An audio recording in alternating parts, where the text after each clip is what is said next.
Ce petit boîtier capable d'insuffler de l'air est un respirateur dernière génération, presque entièrement fabriqué en impression 3D dans ses ateliers. Le premier prototype a été réalisé durant le confinement par l'équipe de Tech 3D en partenariat avec l'Université de Lorraine. Un travail à distance entamé dès le début de la crise sanitaire. Lors de ce confinement, le chiffre d'affaires est tombé à zéro. Voyant la pénurie dans les respirateurs, on s'est décidé de se pencher sur cette problématique. Et le produit offre plusieurs avantages.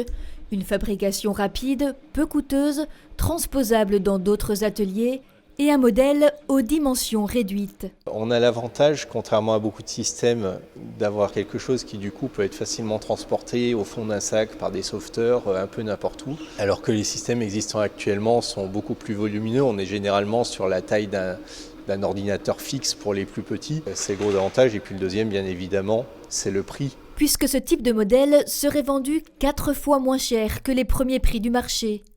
S'il lui manque encore des homologations pour être commercialisé en France, plusieurs pays étrangers se sont déjà montrés intéressés.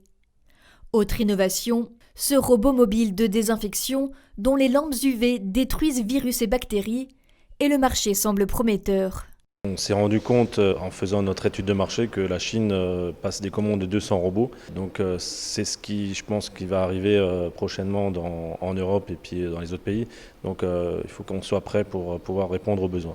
Un robot dont le programme d'intelligence artificielle a été mis au point par des ingénieurs universitaires. On mise beaucoup sur ça parce que ça nous permet d'évoluer nos recherches, de mettre au concret nos recherches, parce qu'on travaille déjà sur ce genre de thématique, mais de façon recherche, là, c'est très intéressant pour nous. Dans un contexte économique et sanitaire incertain, apporter son expertise à la lutte contre l'épidémie tout en s'assurant de nouveaux débouchés, est un enjeu primordial pour la jeune société de Sarrebourg, qui a aussi créé ses distributeurs de gel hydroalcoolique labellisé Moselle.